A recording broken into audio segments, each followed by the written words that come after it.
C'est Victoria Louis, je suis doctorante ici en 3e année à l'Observatoire de Banyuls et je travaille sur le rythme de croissance dans les coquilles de moule. Et je m'intéresse tout particulièrement à comprendre le lien entre l'environnement et la coquille.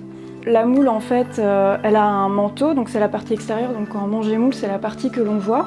Et c'est en fait cet tissu-là, donc c'est un organe en fait, et c'est cet organe qui va former la coquille en amenant des petits blocs de construction à des moments bien précis. Et du coup, la coquille est sécrétée, c'est ce qu'on appelle la biominéralisation. La moule, elle va grandir tout au long de sa vie, mais elle ne va pas grandir de manière continuelle, enfin continue plutôt.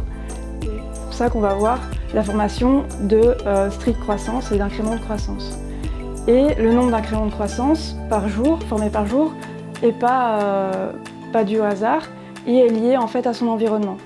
Et je m'intéresse à la question de qu'est-ce qui fait que la moule va former 1 ou 2 incréments par jour.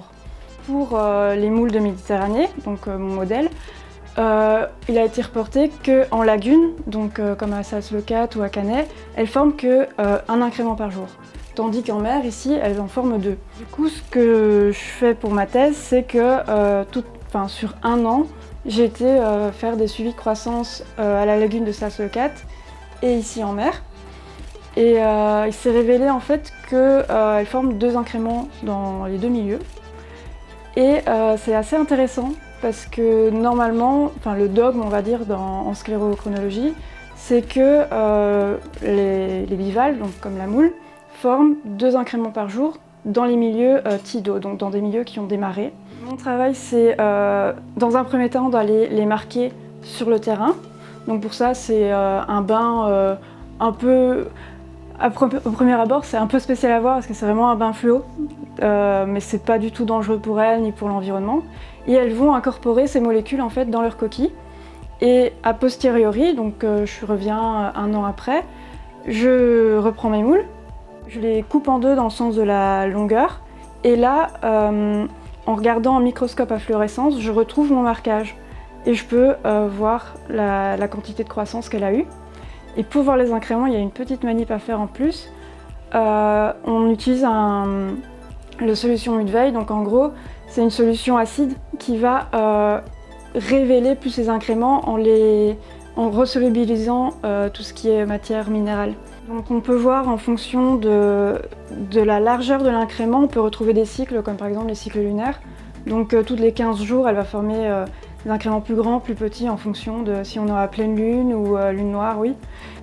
Ces recherches, c'est assez important parce que les coquilles, comme ça enregistre leur environnement, elles sont beaucoup utilisées dans des contextes de recherche de polluants ou de pollution, mais qui ont eu lieu dans le passé, ou même si on retourne encore plus dans le passé, tout ce qui est paléoclimat et comprendre l'environnement il y a des milliers d'années, ça peut permettre de comprendre ce qui va se passer maintenant dans le cadre des changements globaux qu'on a actuellement. Moi, je travaille surtout sur l'échelle de temps, parce que l'incrément, c'est vraiment l'unité de temps.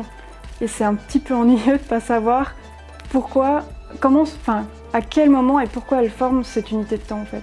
Ce phénomène qu'on retrouve, le fait qu'on ait 2 incréments partout, ça mène à la question, est-ce qu'il y a une horloge biologique derrière tout ça? Alors une horloge biologique, c'est souvent on appelle ça une horloge interne, donc tous les êtres vivants en ont. Un bon exemple du fait qu'on ait une horloge, c'est le jet lag en fait. Quand on part par exemple en Australie qui est totalement à l'opposé, en plein milieu de la nuit, vers minuit, on va se réveiller parce qu'on a faim. Parce qu'en fait, en France, il serait midi. Et la même chose pour en plein milieu de la journée en Australie, vous allez être très fatigué en un coup, parce qu'en France, il sera à minuit au lieu de midi. Et heureusement que cette horloge peut se remettre à l'heure au fur et à mesure, mais il vous faudra quelques jours pour se remettre dans le rythme australien et avoir faim quand il faut et entre guillemets dormir quand il faut, quoi. L'océan dans 10 ans, du coup, ce que j'espère, c'est qu'on comprendra mieux le lien entre les moules et leur environnement et comment elles l'intègrent dans leur coquille pour en fait au mieux comprendre ce qui se passait dans le passé, ce qui se passe dans le présent et pouvoir comprendre ce qui se passe dans le futur.